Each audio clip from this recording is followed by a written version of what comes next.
Hello बच्चों, कैसे हैं आप सभी। उम्मीद करती हूँ आप सभी बहुत अच्छे से होंगे। कक्षा की शुरुआत करते हैं। आज का जो हमारा पाठ है वो है वर्ण विचार। वर्ण भाषा की सबसे छोटी इकाई वर्ण है। ये वे ध्वनि चिन्ह होते हैं जिनके खंड नहीं हो सकते। इसकी परिभाषा है, भाषा की सबसे छोटी इकाई जिसके खंड या टुकड़े नहीं किए जा सकते उसे वर्ण कहते हैं। वर्णों के योग से शब्दों का निर्माण होता है तथा शब्दों के योग से वाक्य का। वर्ण शब्द का प्रयोग ध्वनि और ध्वनि चिन्हों दोनों के लिए होता है। वर्णमाला, वर्णमाला का शाब्दिक अर्थ होता है वर्ण जमा माला, यानी वर्णमाला अर्थात वर्णों का समूह। अतः हम कह सकते हैं कि परिभाषा किसी भी भाषा के मूल ध्वनि चिन्हों के व्यवस्थित और क्रमबद्ध समूह को वर्णमाला कहते हैं। वर्ण दो प्रकार के होते हैं, स्वर, व्यंजन, अयोगवाह। स्वर यानी वोवेल्स, जिन अक्षरों का उच्चारण बिना किसी रुकावट के स्वतंत्र रूप से होता है वे स्वर कहलाते हैं। स्वर निम्नलिखित हैं: अ, आ, छोटी ई, बड़ी ई, छोटी ऊ, बड़ी यू, री, ए, ऐ, ओ, औ। स्वर भी तीन प्रकार के होते हैं, ह्रस्व स्वर यानी शॉर्ट वोवेल, दीर्घ स्वर लॉन्ग वोवेल, प्लुत स्वर यानी कि लॉन्गर वोवेल। ह्रस्व स्वर, जिन स्वरों के उच्चारण में कम से कम समय लगता है वह ह्रस्व स्वर कहलाते हैं, जैसे अ, छोटी ई, छोटी यू तथा री।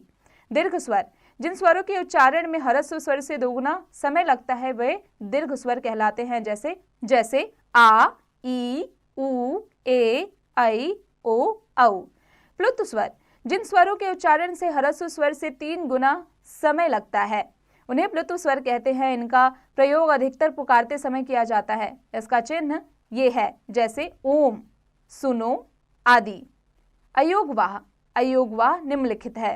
अनुस्वार, इसका उच्चारण नाक से होता है। ये न या म के समान होता है, जैसे पंख, शंख आदि। इसका चिन्ह ये है। इसका प्रयोग पंचमाक्षर के स्थान पर किया जाता है। अनुनासिक, इसका उच्चारण नाक और मुंह दोनों से होता है। इसको चंद्रबिंदु भी कहते हैं। इसका चिन्ह ये होता है, जैसे चांद, मुंह, आंख आदि। विसर्ग, इसका प्रयोग अधिकतर तत्सम यानी संस्कृत शब्दों में होता है। इसका उच्चारण ह के समान होता है। इसका चिन्ह ये है, जैसे अतः, पुनः, प्रातः आदि। अनुस्वार और अनुनासिक में अंतर। अनुस्वार का उच्चारण करते समय हवा केवल नासिक से ही निकलती है, लेकिन अनुनासिक का उच्चारण करते समय नासिक और मुख दोनों से हवा निकलती है। अनुस्वार का कोमल रूप अनुनासिक कहलाता है। अनुस्वार का चिन्ह ये है और अनुनासिक का चिन्ह ये है। दोनों के प्रयोग से अर्थ में भिन्नता आ जाती है, जैसे हंस पक्षी तथा हंस क्रिया। व्यंजन यानी कॉन्सोनेंट, जिन वर्णों का उच्चारण स्वरों की सहायता से किया जाता है उन्हें व्यंजन कहते हैं। इसका उच्चारण करते समय हवा रुककर मुंह से बाहर आती है। इनकी संख्या 33 है। व्यंजन के प्रकार: स्पर्श व्यंजन यानी म्यूट्स कॉन्सोनेंट, संख्या 25। अंतस्थ व्यंजन यानी सेमी कॉन्सोनेंट, संख्या 4। ऊष्म व्यंजन यानी सिबिलेंट्स कॉन्सोनेंट, संख्या 4। स्पर्श व्यंजन, जिन वर्णों का उच्चारण करते समय श्वास वायु मुख के विभिन्न स्थानों का स्पर्श करती हुई बाहर निकलती है उन्हें स्पर्श व्यंजन कहते हैं। इनकी कुल संख्या 25 होती है। इनका उच्चारण कंठ, तालु, मूर्धा, दांत, ओष्ठ स्थानों से होता है। इन्हें 5 वर्गों में बांटा गया है। क वर्ग यानी क, ख, ग, घ, ण। च वर्ग च, छ, ज, झ, ङ। ट वर्ग ट, ठ, ड, ढ, ण। त वर्ग त, थ, द, ध, न। प वर्ग प, फ, ब, भ, म। अंतस्थ व्यंजन, जिन व्यंजनों का उच्चारण स्वरों और व्यंजनों का मध्यवर्ती सा लगता है वे अंतस्थ व्यंजन कहलाते हैं। इसका उच्चारण करते समय जिह्वा मुंह के किसी भाग को पूरी तरह स्पर्श नहीं करती। ये संख्या में 4 है, य, र, ल, व। ऊष्म व्यंजन, जिन वर्णों के उच्चारण के समय मुंह से वायु तेज गति से रगड़ खाने के कारण गर्म निकलती है वे ऊष्म व्यंजन कहलाते हैं। इनकी संख्या 4 है, श, स, स, ह। व्यंजन माला: क वर्ग क, ख, ग, घ, ड़। च वर्ग च, छ, ज, झ, ङ। ट वर्ग ट, ठ, ड, ढ, ण। त वर्ग त, थ, द, ध, न।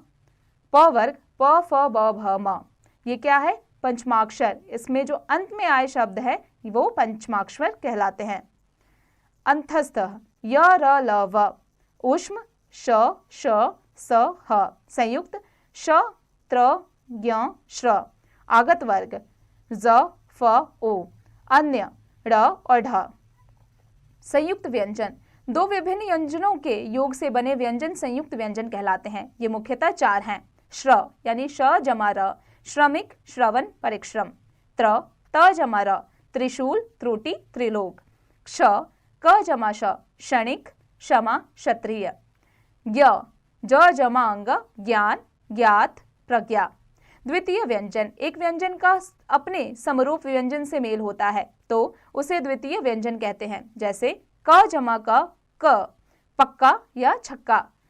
च जमा च, सच्चा या कच्चा। ट जमा ट, टट, खट्टा या पट्टा। त जमा त, तत, पत्ता या छत्ता। वर्ण संयोग, जब दो भिन्न व्यंजन आपस में मिलते हैं तो उनके इस मेल को वर्ण संयोग कहा जाता है। जैसे ख जमा त, सख्त। त जमा य, मृत्यु। द जमा य, विद्या। उच्चारण के आधार पर व्यंजनों के प्रकार, अल्प प्राण व्यंजन और महाप्राण व्यंजन।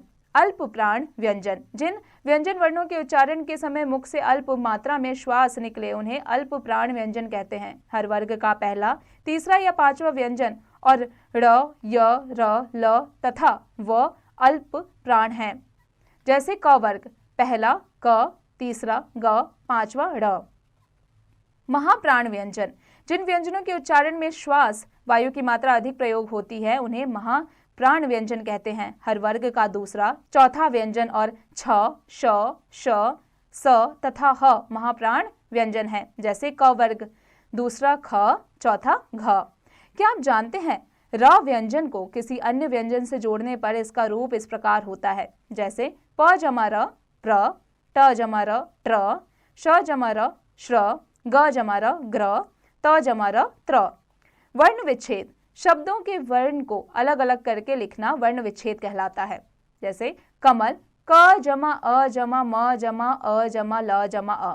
किताब, क जमा ई जमा त जमा आ जमा ब जमा अ। कुर्सी, क जमा उ जमा र जमा स जमा ई। कृपा, क जमा री जमा प जमा आ। कूलर, क जमा उ जमा ल जमा अ जमा र जमा अ। पैसा, प जमा ए जमा स जमा आ। करेला, क जमा अ जमा र जमा ए जमा ल जमा आ। रोटी, र जमा ओ जमा ट जमा ई। कर्मशील, क जमा अ जमा र जमा म जमा अ जमा श जमा ई जमा ल जमा अ। कंगन, क जमा अंग जमा क जमा अ, अगेन क जमा अंग जमा ग जमा अ जमा न जमा अ। त्रिभुज, त जमा र जमा ई जमा भ जमा उ जमा ज जमा अ। प्रकाश, प जमा र जमा अ जमा क जमा आ जमा श जमा अ। आओ दोहराएं। भाषा की सबसे छोटी इकाई को वर्ण कहते हैं। वर्णों के व्यवस्थित समूह को वर्णमाला कहते हैं। वर्ण के प्रकार, स्वर, व्यंजन और अयोगवाह। स्वर के प्रकार, ह्रस्व स्वर, दीर्घ स्वर और प्लुत स्वर। व्यंजन के प्रकार, स्पर्श व्यंजन, अंतस्थ व्यंजन और ऊष्म व्यंजन। उच्चारण के आधार पर व्यंजन के दो भेद, अल्प प्राण और महाप्राण व्यंजन। शब्दों के वर्णों को अलग अलग करना वर्ण विच्छेद कहलाता है। बच्चों, आ जाते हैं अब इसके अभ्यास पर। बच्चों, अब आप इसका अभ्यास कार्य स्वयं कीजिएगा।